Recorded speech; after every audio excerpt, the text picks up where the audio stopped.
Olá pessoal, tudo bem? Eu sou Estevão Secato e começa agora mais um episódio do Virando a Mesa, hoje com Fábio Astrauskas, o CEO fundador da Zigen, uma das principais empresas que atua no mercado de reestruturação empresarial. São mais de 400 casos realizados aí nos últimos 15, 20 anos, né? 27 anos. 27 anos. O Fábio é engenheiro politécnico, também é economista formado pela USP, mestre em administração de empresas e vai contar um pouco aí dos casos que passou ao longo da vida de virada de mesa, onde ele assessorou empresas. Fábio, muito obrigado, prazer tê-lo aqui conosco. Eu que te agradeço, Estevão, agradeço a todo mundo que está nos acompanhando aqui pelo teu canal. Um prazer enorme estar aqui com você para bater um papo sobre reestruturação de empresas. Muito bom. Ô, Fábio, conta pra gente um pouco da sua história aí, que pô, se confunde com a história da reestruturação no Brasil, eu acho, né? Você foi um dos precursores dessa nova, né, linha de atuação, né, do mercado financeiro e de consultoria, né? É interessante o que você está perguntando, porque, de fato, o mercado de reestruturação no Brasil ele sofreu uma guinada, uma modificação muito grande a partir do Plano Real, né, em 94, 95. Naquela oportunidade, até, né, 94, 95, aquele movimento inflacionário de quase 2 décadas, né, que o país viveu, ao longo desde a década de 70 e principalmente na década de 80, quase todos os problemas que as empresas tinham de operação, de gestão ou financeiros, eles se resolviam na mesa do gerente do banco, né? Então, bastava você ser um bom aplicador financeiro, saber remarcar bem seus preços, que todas as ineficiências se dissimulavam ali no processo. Com o advindo do Plano Real, ele trouxe 2 coisas. Primeiro, uma estabilidade monetária e, segundo, uma alta taxa de juros. Então, o financiamento passou a ser caro, né? E a necessidade de buscar, então, o ganho na operação, no corte de custos, né, passou a ser muito mais importante. A eficiência mesmo na empresa. Exatamente. Aí surgiram várias empresas, já existiam algumas, né, mas surgiram outras empresas de consultoria que buscaram se especializar primeiro na renegociação dos passivos financeiros e depois no turnaround, né, na reestruturação dessas empresas. Foi nesse contexto que a gente acabou criando a Zigen em 95 para 96, junto com o Augusto, que é o sócio fundador, que era uma pessoa na época muito experimentada já de mercado, bem mais experiente do que eu. Eu tinha 29 para 30 anos de idade naquela época, Estevão estava saindo do mercado de multinacional, então a minha trajetória tinha passado ao contrário do que vários outros profissionais fazem. Eu comecei como funcionário público concursado, eu fui funcionário da Receita Federal durante 6 anos. Trabalhei naquela ocasião na área de informática, que era uma coisa que estava começando. Sim. Então eu tive uma oportunidade muito grande de aprender muito de informática naquela ocasião, né? Que era, na verdade, já microinformática, né? Porque foi quando os primeiros computadores de microinformática começaram a aparecer, as planilhas de cálculo que ainda nem eram as que se utilizam hoje, enfim. E fui depois para o mercado privado, trabalhar numa empresa multinacional, onde atuei na área de marketing, de planejamento econômico, fiz algumas atuações em diversas áreas, principalmente planejamento.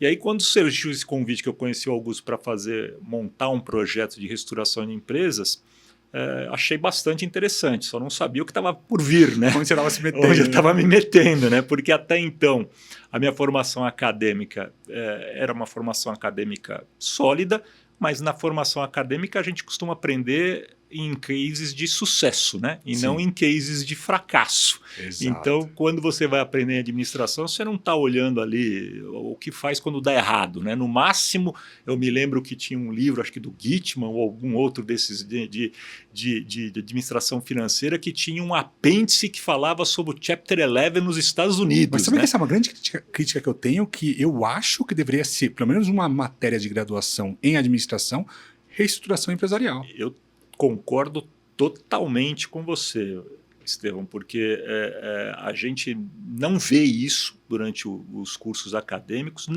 raramente vê isso em pós-graduação. E aí, até seguindo, né, então comecei a trabalhar com isso em reestruturação e eu senti essa necessidade que você está dizendo de falar assim, puxa, mas onde está um material acadêmico que pode suportar um trabalho de reestruturação numa empresa? E aí, quando fui fazer o mestrado, eu busquei este tema, o tema de recuperação de empresas. E naquela ocasião, vamos falar de 2003, estava rodando no Congresso a reforma da lei antiga, né, de concordata e falência, que era uma lei de 1945, né, da época de Getúlio Vargas, e que estava tramitando. Era o primeiro governo do Lula, precisava fazer então esse ajuste até por uma imposição ou por uma pressão do FMI para poder melhorar as condições de regulatórias, né, no mercado, baixar juros, toda aquela história que a gente sempre ouve. E aí fui estudar esse tema, descobri muita literatura americana, quase nenhuma literatura fora dos Estados Unidos, tinha alguma coisa na Ásia, no Brasil não tinha absolutamente nada. Então o trabalho acabou se tornando pioneiro nisso, né? Foi a primeira tese a primeira dissertação de mestrado no tema, quando ainda o projeto não tinha sido aprovado, logo depois virou lei, né? Então virou a lei 11.101, e aí eu consegui encaixar um pouquinho esse viés acadêmico e reforçar o que você disse. Está faltando ainda hoje, né, colocar isso nos cursos das escolas. Já há, né? E você mesmo participa de alguns, né, cursos de pós-graduação nessa área de restauração, que são muito importantes, né, porque senão a gente fica fazendo só a prática é importante, mas o embasamento teórico faz diferença no longo prazo. Você deu aula no INSPER também uns anos, né? Eu ainda sou professor do INSPER, então, o curso tá lá eu estou no INSPER desde 2011. Legal. O INSPER, durante a pandemia, teve até por uma filosofia deles de trabalho, eles suspenderam alguns cursos, o curso de restauração foi suspenso nessa ocasião, mas retomado nesse ano de 2023 e eu estou no curso lá. É importante esse curso. Vários amigos meus fizeram, bem importante mesmo. Ô, Fábio, conta pra gente aí, ao longo da sua carreira, assim, o que deu certo, o que deu errado, casos de reestruturação, de virada de mesa. Se a gente não tem um caso para contar que deu errado, é porque a gente não trabalha na área suficiente tempo, né? Exatamente. Eu tenho alguns, né? Graças a Deus são poucos, né? Mas a gente aprende também errando. Né? Mas eu vou começar por um errado, né? Já que você fez essa provocação, que acho que é bem interessante. Eu já estava rodando há um bom tempo nessa área de restauração, já estava com a empresa razoavelmente equilibrada. O começo é muito difícil, né? Mas já estava posicionada bem no mercado, e a gente pegou um projeto de uma empresa de embalagens que ficava ali na Via Anchieta, e esse projeto de embalagens, a empresa estava praticamente com atividade muito pequena, quase parando, precisava de um dinheiro, um financiamento para retomar a atividade da empresa. Eu consegui, então fui contratado, reuni um grupo de empresas financiadoras, de FIDICs. Na época nem se chamavam FIDICs ainda, não tinha ainda a instituição de FIDICs, eram factorings, né? Que estão até hoje, muitas viraram FIDICs, né? E algumas securitizadoras, factorings, FIDICs, enfim. A instituição FIDIC naquela ocasião não existia, isso aí foi acho que em 2005, 2006. E então conseguimos levantar o recurso para a retomada da atividade da empresa, para fazer a compra da matéria-prima e a venda.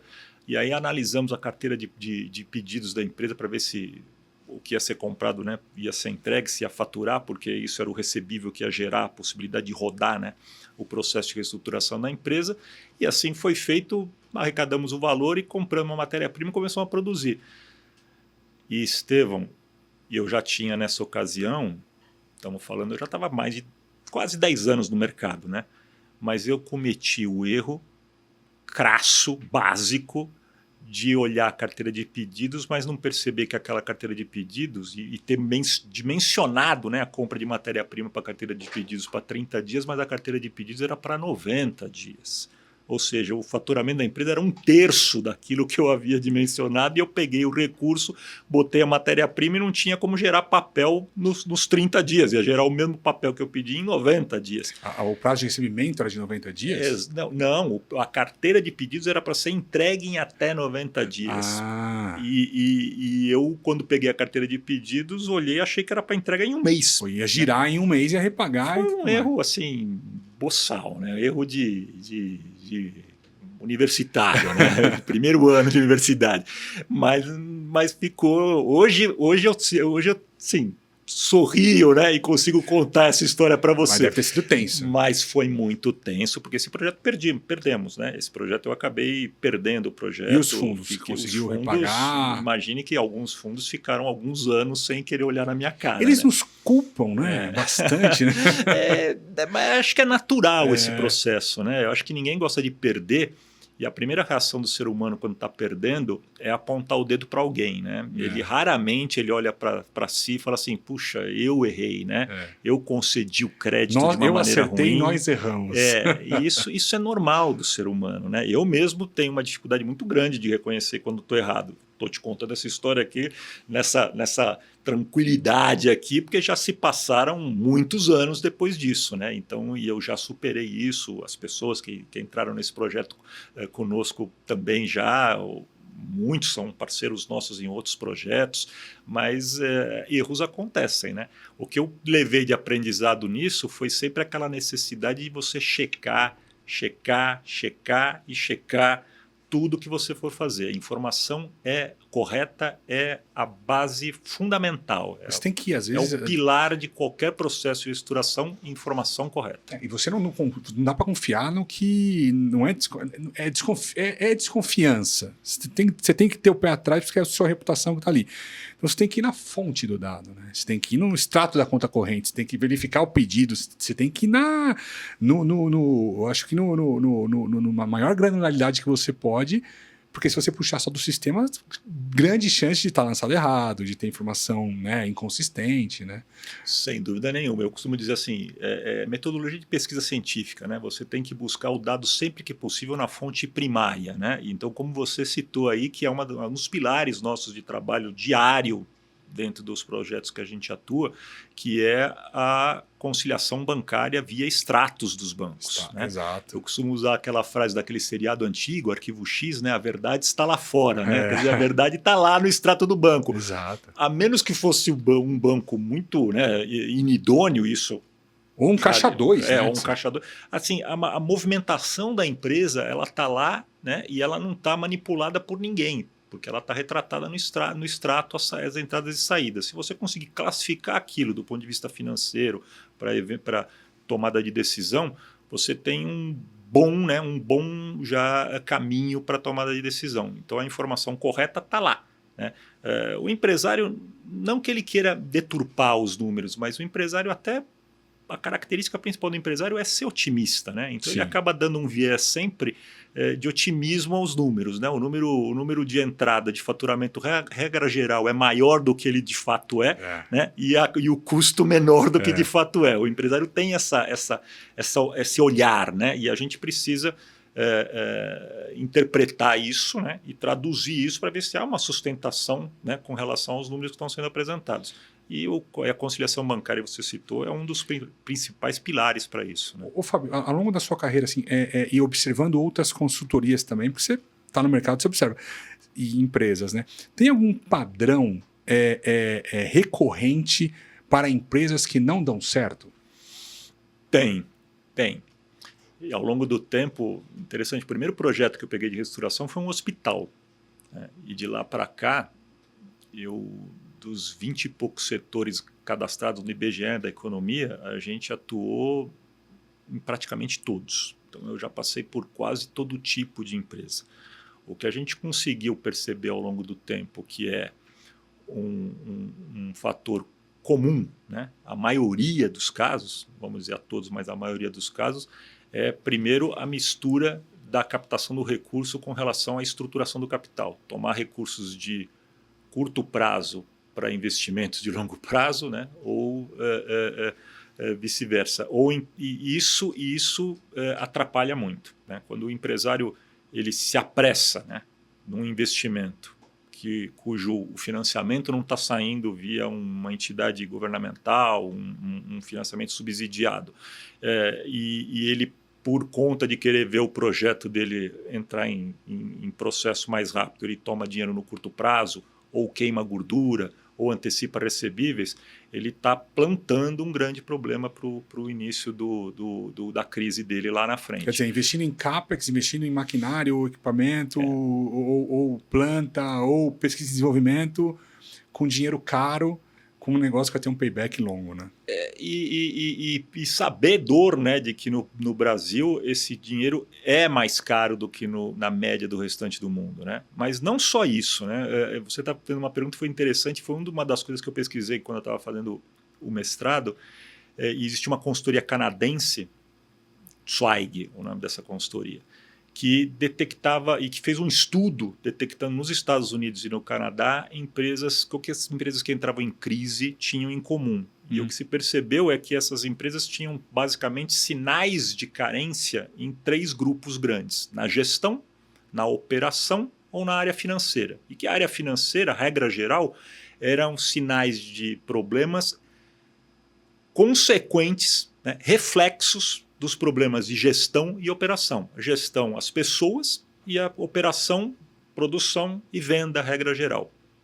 E isso vai piorando ao longo do tempo. Raríssimas empresas entram em crise em um espaço de tempo curto. Regra geral, as empresas entram em crise ao longo dos anos em várias decisões econômicas que vão sendo equivocadas, né? Esses empréstimos que nós acabamos de comentar aqui, misturando capital de longo prazo com recursos de curto prazo, ou retornos de longo prazo com capital de curto prazo, falta de rotatividade nos profissionais, o que traz o engessamento da cultura da empresa, né? Ou o excesso de rotatividade, os extremos costumam dar problema, né? Então, aquele profissional, aquele sócio que criou a empresa, mas que ele é muito concentrador de decisões, ou que ele delega tudo, então os extremos são sinais de que ele vai ter problema lá na frente, sinais na gestão.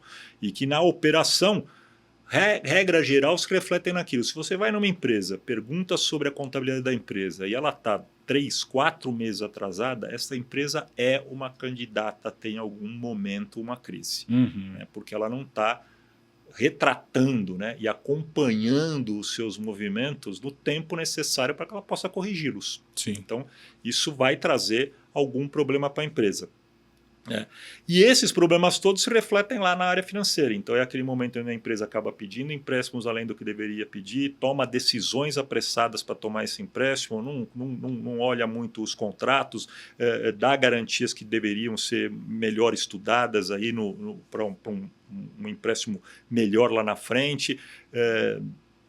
Acaba praticando algumas ações na área financeira que começa a diminuir preço, promoção para poder entregar e rodar o produto. Então, isso tudo acaba trazendo a empresa e levando a empresa numa situação de crise, né? Raramente ela vem de um momento para o outro. Sim. Salvo casos como choques externos, né? Tipo, uma pandemia ou não sei o quê, mas mesmo assim, empresas que estavam preparadas conseguiram sair do outro lado, né? Porque você tem um evento que você não está contando, mas se você tem um balanço forte, se você tem uma estratégia forte, se você, no caso de novo da pandemia, se você já estava fazendo a sua transformação digital, que é uma tendência, né? Quem já estava se preparando sofreu bem menos do que aquele cara que deixou para a última hora, né? Verdade. Quando a crise vem, né? Crises como essa, citou da pandemia e outras, ela vem para todo mundo. É óbvio que algumas absorvem de maneiras diferentes, setores específicos e tal, mas quando você pega a regra geral, o problema não está, o país está em crise, por isso eu vou quebrar. Esse não é o problema, né? O problema é você estar menos preparado que o seu concorrente. Né? É aquela velha piada muito antiga da história dos dois correndo do tigre. Né? Você não precisa correr mais que o tigre, você precisa correr mais do que o cara que está do seu lado. Né? Não vai acabar. O tigre vai pegar alguém, você fugiu. Né? Então o tigre, né, que representa a crise, né, ele vai pegar o seu concorrente se você estiver melhor preparado do que ele. E esse é um fator importante. E mencionando isso que você disse assim, olha, poxa, mas pode vir uma pandemia? Pode. Esse estudo que eu acompanhei quando eu estava fazendo a dissertação de mestrado mostra que 85% das crises elas eram de problemas de gestão e não problemas de fora. Sim. Um tsunami, uma pandemia, uma guerra ou um movimento externo. 15% sim, mas 85% não. Né? Eu peguei um report também que falava em 75%. Problemas internos e 25% problemas externos. Eu falei assim, então se você chega num empresário, né, com todo respeito, e ele fala que alguém causou o problema para ele, estatisticamente, em 3/4 das ocasiões ele vai estar mentindo, né? Porque o problema foi causado pela empresa. a não adequação da estratégia da empresa ao mercado não é a culpa do mercado. É a culpa da empresa que se não adequou. Né? Então, o mercado mudou, eu não percebi, ou o mercado mudou e a gente não se adaptou, ou os clientes mudaram a forma de comprar, os clientes mudaram os hábitos de consumo. Cara, se adapta a isso ou sai do mercado. Assim o erro não é vida, do né? mercado. Eu brinco também nas aulas, assim, a única certeza que eu tenho é que vão ter assim, dezenas de crises até o fim da minha vida. Né? Então, assim, as pessoas têm que estar preparadas, porque crise tem, cara, assim, diversas todos os anos, que a gente não percebe porque não influencia a gente, mas vão ter diversas. Então, o empresário tem que se preparar para a crise, tem que ter plano B, tem que ter plano de ação, tem que ter backup, tem que ter plano de contingência. Se meu fornecedor parar de me fornecer agora, se eu perder esse fornecedor, tem cara que é dependente de a Ford, eu posso falar porque já passou, nem está mais no Brasil, mas acho que passou o período já de não divulgação. Ela tinha um fornecedor para cada peça do carro, eram 500 peças.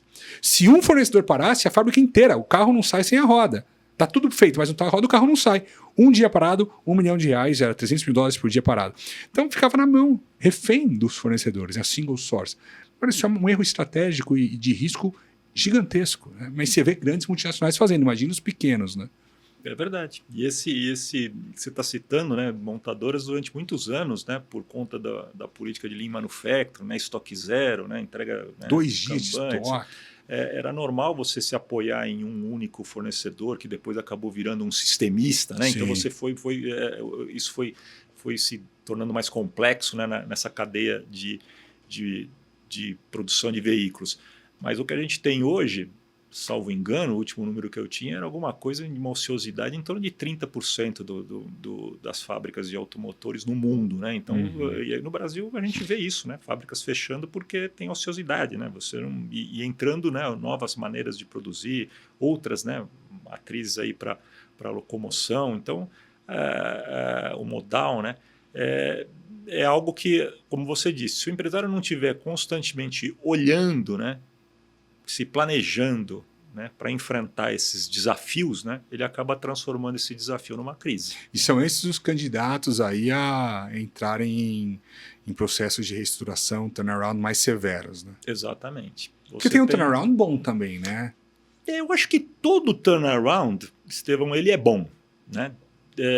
Porque eu costumo dizer assim, o turnaround, seja ele, né, fora do ambiente jurídico, ou seja ele dentro do ambiente jurídico através de uma recuperação extrajudicial ou judicial, ele é um evento didático.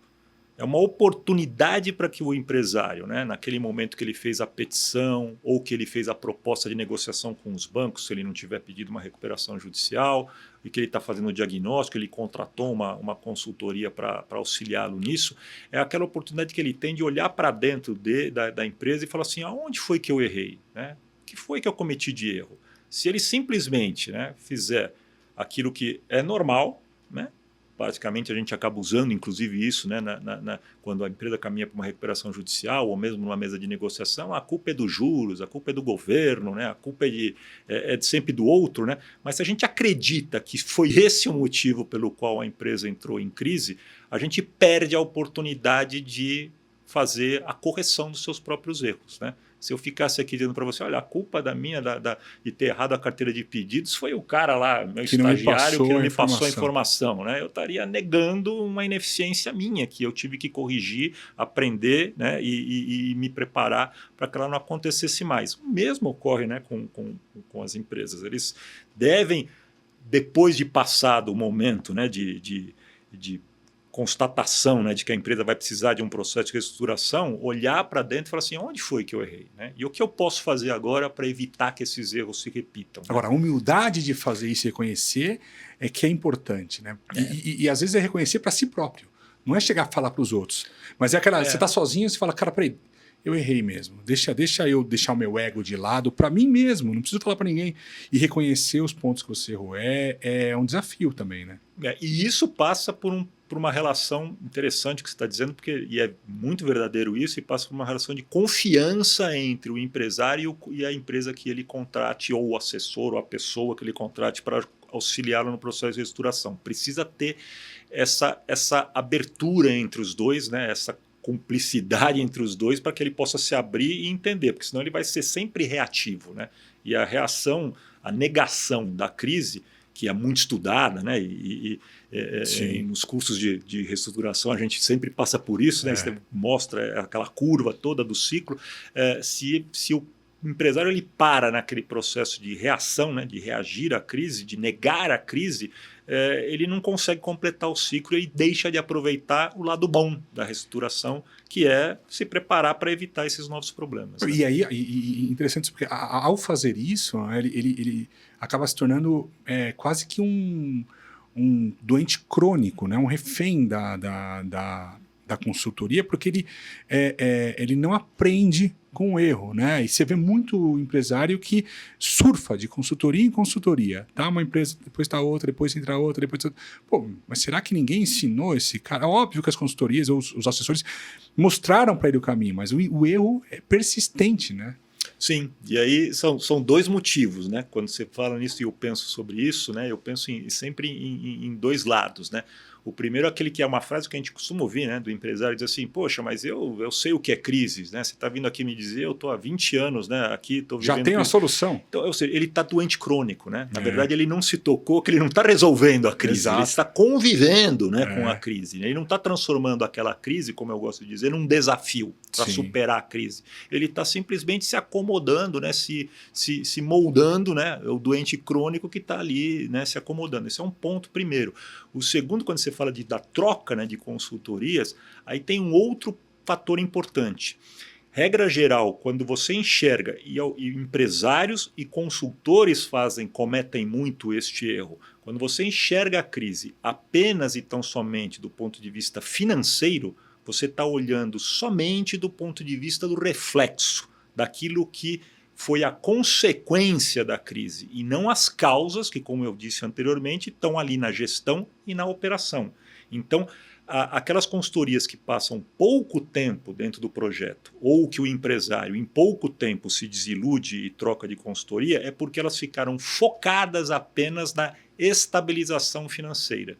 E ao fazer isso, paralelamente, é como dizer assim, olha, você está com febre, eu estou te dando Anador dia e noite, mas eu não estou indo olhar por que você está com febre. Você vai tomar Anador até que passe o efeito, você vai morrer de alguma coisa, pode ser que você morra até sem febre. Né? Mas o ponto é justamente esse. Então, quando você concentra o foco fundamental na área financeira, porque todo o processo de reestruturação passa por um início, né? Começa com um processo de reestruturação financeira, mas quando ele não ultrapassa a área financeira e vai para a gestão e operação, o processo não se completa. Eu acho que é importante conquistar também a confiança do empresário para romper justamente essa barreira de resistência em ele passar as informações. Tem vários casos que eu peguei que a gente, após o diagnóstico, percebeu e constatou uma realidade totalmente diferente que o empresário tinha nos contado. E aí, não entrei no mérito se não nos contou porque não sabia ou não nos contou porque não quis contar, mas mostrar para ele com dados também, com fatos e com técnica. Eu aprendi muito na KPMG, técnica. Não é a minha opinião, cara, é a técnica. Eu estou te mostrando aqui por A mais B, com as informações, que o teu caminho não vai dar certo, que esse é o caminho correto. Né?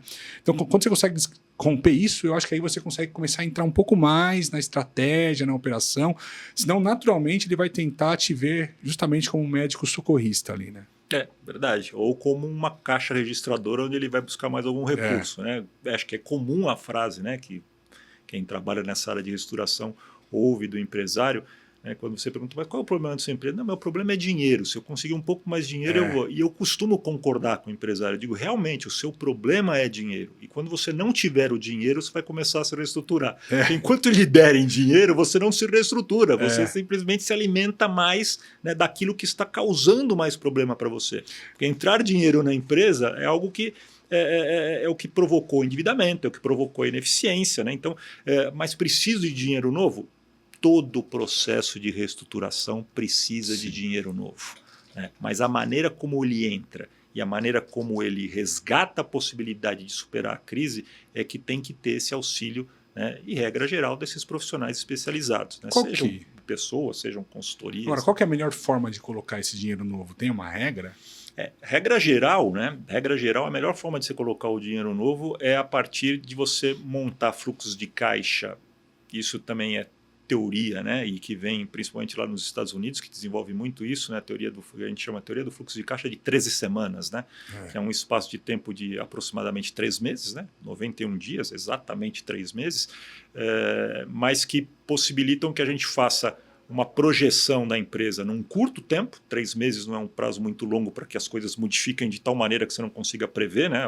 O empresário pode até justificar, mas como é que eu vou fazer um plano para daqui a um ano se eu não sei nem quem vai ser o próximo prefeito, eu não sei como é que vai ser a economia, o dólar, quanto vai estar, etc. Mas para 3 meses, raramente você tem uma visão mais ou menos clara do que vai acontecer. E quando você fraciona isso em semanas, né, que é a ideia do 13 semanas, você consegue fazer com que o acompanhamento disso seja mais rápido para ser corrigido. Então você não tem que esperar um mês para saber que deu errado. Você teria só 3 rodadas em 3 meses e talvez não conseguisse. Agora, se você consegue fazer em 13 semanas, você teve 13 rodadas ao longo de 3 meses onde você conseguiu rever, né, a sua opinião. E aí começa a convergir aquela ideia, às vezes, de quem apareceu lá, como você citou, que fez um levantamento de uma série de dados que não eram os mesmos dados que o empresário entendia. E ele fica brigando com você ou discutindo com você qual dos dados é o verdadeiro. Quando você roda isso ao longo de semanas, essas ideias vão convergindo para o mesmo número. Né? E rapidamente convergem. E aí você não briga mais com o número. Né? Brigar com o número, você tem toda a razão, é um dos grandes problemas de reestruturação. Né? Essa negação, olha, não, mas o número não está certo. Você vai para uma reunião e o faturamento é qual? Caramba, né? Se você perguntar para o cara da produção, ele diz que é um, se perguntar para o cara do comercial, ele diz que é outro, se perguntar para o cara da informática é outro, para o da contabilidade é outro, para cada um tem um número de faturamento na cabeça. Mas qual é? Né? Só pode ter um, né? Só tem um faturamento. Né? E isso... Esse processo, né, de você revisitar, né, pequenos orçamentos, né, simplificados ao longo da semana, ele acaba convergindo rapidamente para um número comum, né, de entendimento comum. E aí não é um problema, né, a gente tira o problema seja de má fé ou seja do que for, regra geral não é, né? A gente também, às vezes, e isso muito, o doador do crédito, né, o financiador, ele tem essa impressão, poxa, mas o cara, né, pediu dinheiro, não vai pagar, é um pilantra, né? Muito longe disso, né? Não, concordo. 99% dos empresários são pessoas de muito boa fé, né? Porque também, senão, não empreenderiam nesse país, né? São esses os caras que estão movendo a economia. E são esses os caras exatamente que movem a economia, mas ele está com uma visão ali, ou seja, por falta de informação, ou por viés, ou por cultura dele, ou seja por que for, né, que não está batendo com aquilo que é, né, o que de fato está acontecendo na empresa dele. Essas pequenas correções, né, semanais levam rapidamente a esse consenso do que é o problema e de qual é a solução. E Fábio, e casos de sucesso aí? O que vocês atuaram? Que falou, puta, esse caso é emblemático, deu super certo. Aí tem alguns também, né? Assim, eu me lembro de um bem interessante, era uma empresa de escapamentos e que era muito apoiada, a gente citou aí o exemplo das montadoras, né? Você falou da Ford e outras, eles eram muito apoiados em 2 grandes montadoras, produziam os escapamentos para os carros novos, né?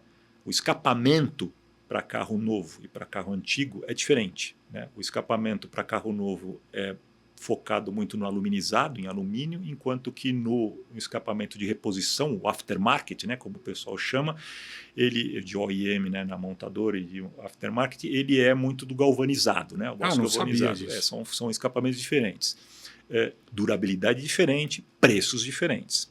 Então, e também atender, né? Montadoras requer um processo de qualidade, né? De ISO, etc., muito mais rigoroso do que você fazer escapamentos para vender nos valeteiros, né? Como o pessoal fala nas empresas que vendem escapamento, né? Nas lojas que vendem escapamento. Essa empresa, então, ela estava muito focada para atender as montadoras. Tinha uma linha para o aftermarket, para a reposição, mas muito focada em montadora. Quando entrou em crise porque teve, de fato, que gastar muito dinheiro para atender algumas demandas das montadoras, não se organizou direito no processo, teve uma mudança de gestão, várias coisas foram acontecendo, a empresa acabou, então, mergulhando numa crise, o juro subiu, estava muito alavancada no mercado. Então, quando isso aconteceu, e a gente pegou o projeto, a gente entendeu que era preciso reposicionar mercadologicamente a empresa. Então, olha que coisa interessante, né? O problema inicial era financeiro. Tinha que renegociar com bancos, tinha que renegociar com algumas factories, tinha que renegociar com essas instituições todas financeiras de maneira geral, tinha que fazer uma renegociação com fornecedores, mas isso não seria suficiente se mantivesse essa proporção, que acho que de 70-30, né? Entre 70% montadora, 30% do faturamento em aftermarket. E essa negociação foi fora da corte, quer dizer, não foi recuperação judicial? Ela começou fora e depois ela acabou seguindo para uma recuperação judicial. Por quê? E por que ela seguiu para isso? Porque no momento da reestruturação teve um movimento muito forte, precisava fazer um corte de pessoal grande, e o sindicato, naquela ocasião, foi muito refratário a esse corte, foi muito ostensivo contra o corte, com paralisação, com greve, e a empresa acabou, então, tendo que se socorrer de uma recuperação judicial para isso. Mas, curiosamente, naquele momento, né, as montadoras até apoiaram. Isso acontece. Né? A gente acha que não, né, mas a recuperação judicial traz algumas... elas trazem um apoio. Só que o grande, então, goal desse projeto foi ter feito, ao longo de 4 anos, né, a migração, o reposicionamento. A migração não é bem a boa palavra, mas reposicionamento sim.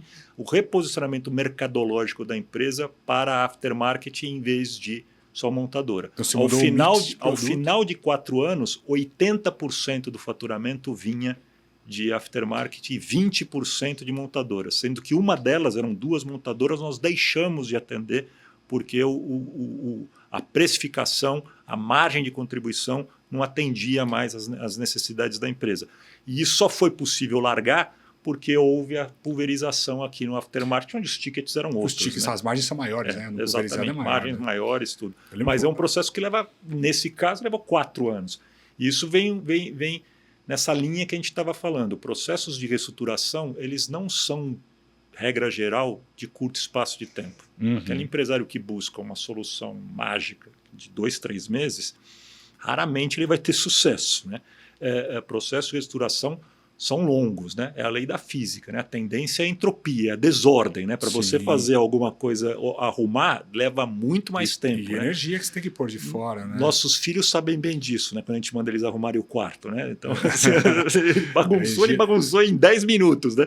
Mas para arrumar leva um dia inteiro. Eu lembro que nessa época da Ford, aí, um grande problema também era que as montadoras mandavam... era muito errático o EDI, né? Então as projeções de puxada de peça das montadoras variavam muito. E aí o ponto é, eu tenho que manter uma estrutura para atender um SLA quando ele puxa bastante, mas quando ele não puxa, eu tenho uma ociosidade muito grande para manter na fábrica também. Né? Uma das soluções que a gente deu na época, lá, era uma empresa grande, inclusive. Cara, essa empresa mandava amortecedor de lavras para Minas Gerais, para Betim, de helicóptero. Olha a loucura. Dessa que você está citando, essa que eu citei para você, nós chegamos a enviar no auge da crise, chegou a pousar lá num campinho de futebol, lá na empresa, ficava no interior de São Paulo, pousou helicóptero para buscar escapamento. Assim, gente, que louco isso. O custo de logística é muito alto para atender, porque a multa era muito alta. Então, o que a gente começou a fazer naquela época? Produzir para o estoque. Eu faço estoques intermediários, né, ou estoques reguladores, e começo a produzir para o estoque, e eu vou ter um pouco mais de estoque, mas eu consigo normalizar um pouco mais a minha produção. Deu uma melhorada, isso deu uma aliviada para a empresa. Mas, de novo, processos internos. Né? E regra geral, a montadora costuma repassar isso. Né? Ela não se importa muito, né, quando ela monta os contratos. Né? Olha, eu vou fazer aqui o release, vou modificar o meu plano e tal, mas ela... natural, né? E você que se vire. Né? Essa que a gente... É a força, né? Quem tem tamanho, né? E essa dependência acaba às vezes gerando um problema. Não, então, exatamente essa mudança de estratégia. Para os empresários, eu chegava e falava, mas você quis entrar no jogo. Ninguém te obrigou a entrar nesse jogo. Você entrou porque você sabe das regras. Agora você está reclamando da montadora? Não, mas a culpa é tua.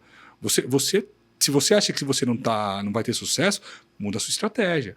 Vai pro varejo, vai vender para distribuidor, faz outra coisa, né? Ou se reinventa também, sai desse mercado.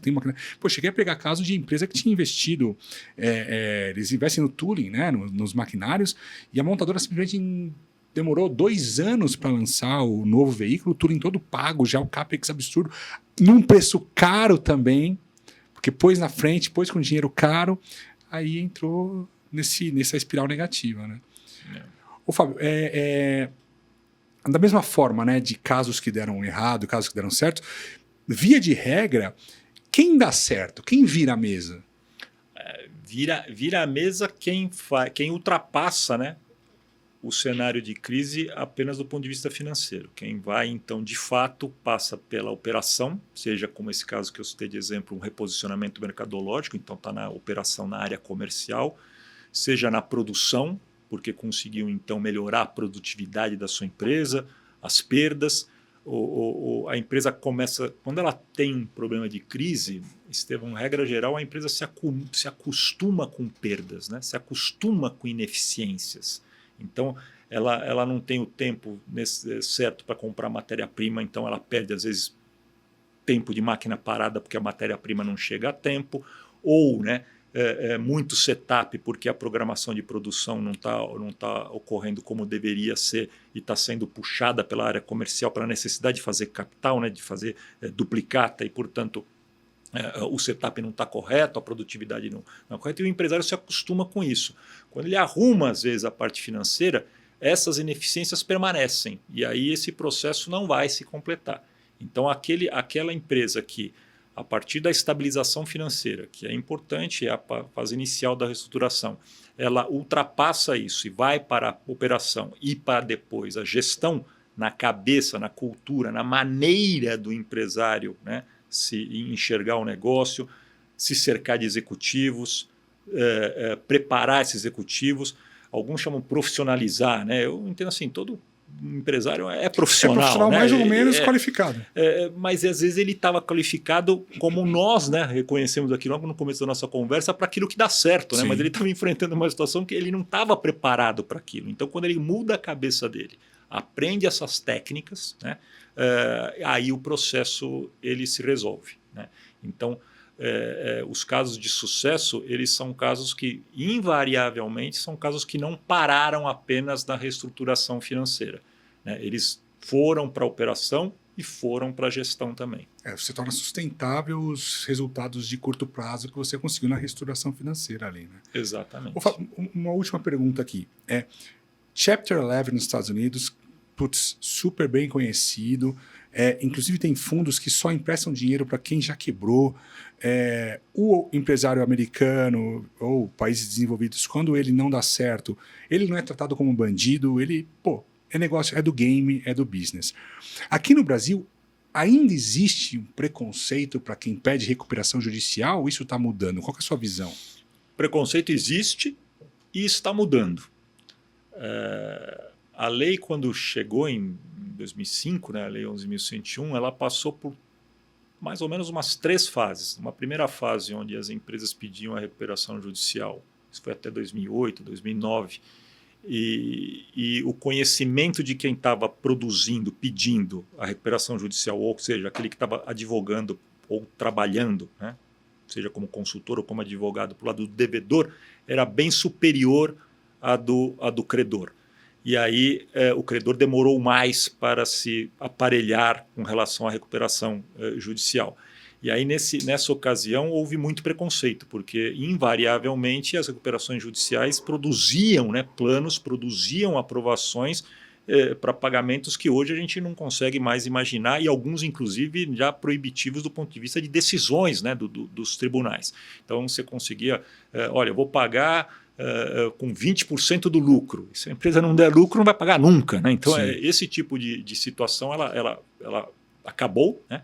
O lado credor, né, foi se aparelhando, os advogados dos credores, os consultores dos credores, os bancos, as empresas foram se aparelhando para isso e passaram para uma segunda fase onde esse equilíbrio, né, de forças começou a acontecer. Mas aí se percebeu que o grande problema do dinheiro novo, né, ou o que a gente tem chamado hoje comumente no mercado de DIP, né, que é o dinheiro que entra logo depois da recuperação judicial ali para promover, né, a reestruturação da empresa, ele não era seguro de ser colocado na empresa.